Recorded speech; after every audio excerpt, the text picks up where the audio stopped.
सभी को नमस्कार। आज हम चर्चा करेंगे कि कायाकल्प रिवार्ड योजना के अंतर्गत असिस्मेंट में जो अलग अलग टाइप के असिस्मेंट पीयर एक्सटर्नल में हम लोग जो एसेसर को टीए डीए अदर अलाउंसेस देते हैं उस पर हम थोड़ा चर्चा करेंगे, क्योंकि अब हमारे असिस्मेंट में कायाकल्प के असिस्मेंट में अदर प्रोग्राम के भी ऑफिसर्स को इन्वॉल्व किया गया है। तो ये काफ़ी ज़रूरी है कि उन्हें क्लियर है कि क्या क्या अलाउंसेस कायाकल्प रिवार्ड योजना के अंतर्गत मिलता है। तो आज हम जो हमारे एमडी एनएचएम मैम के द्वारा जो गाइडलाइन दी गई है असेसमेंट के दौरान, असेसमेंट में जो टीएडीए देने की जो गाइडलाइन दी गई है उस पर हम थोड़ा सा चर्चा करेंगे कि उसमें कैसे कैसे क्या अलाउंस है।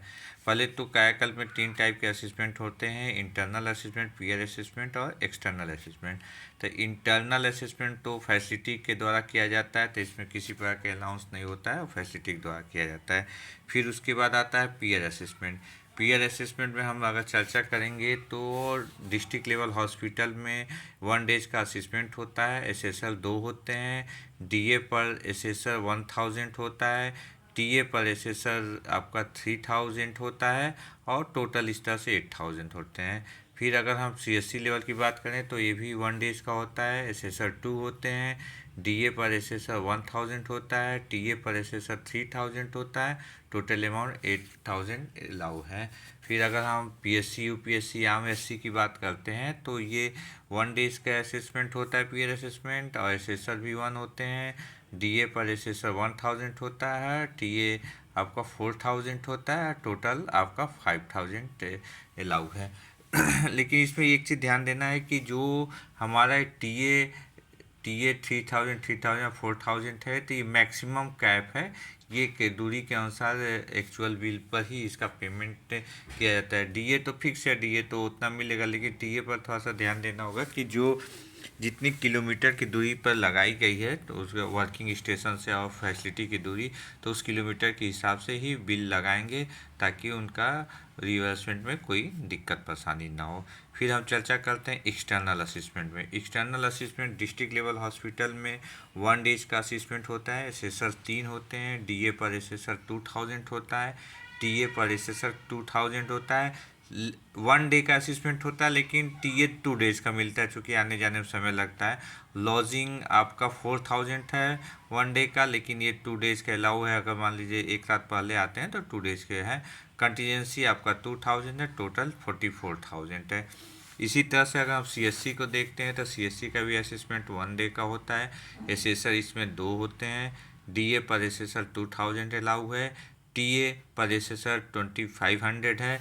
इसमें भी वही है कि एसेसर चूँकि दूर से आते हैं इसलिए उनका जो टीए है वो 2 डेज का दिया जा सकता है। लॉजिंग बोर्डिंग इसी तरह से 4000 है, तो इसमें सिर्फ 1 डे का दिया जाता है।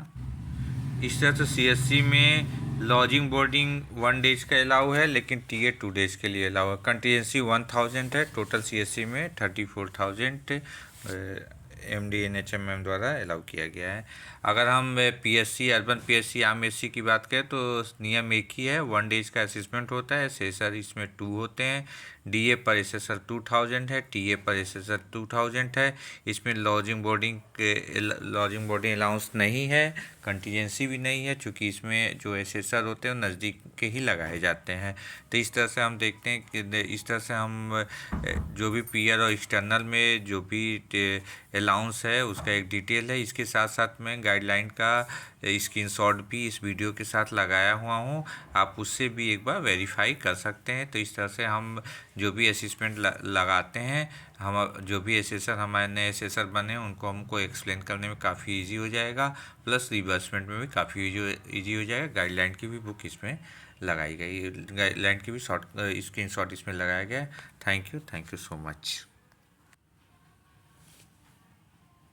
इस बात का हमें पूरा ध्यान रखना है कि जो भी टीए बिल और लॉजिंग बोर्डिंग की बिल लगाई जा रही है वो एक्चुअल हो, जीएसटी वाला हो। और प्लस टीए की बिल में ध्यान रखना है कि जो भी एसेसर की ड्यूटी लगाई है तो उसके वर्किंग स्टेशन से जो असेसमेंट वाली फैसिलिटी हो वो कितनी दूरी पर है, उस हिसाब से बिल का पेमेंट किया जाए। इस पर हमें विशेष ध्यान रखना है। Thank you for watching me.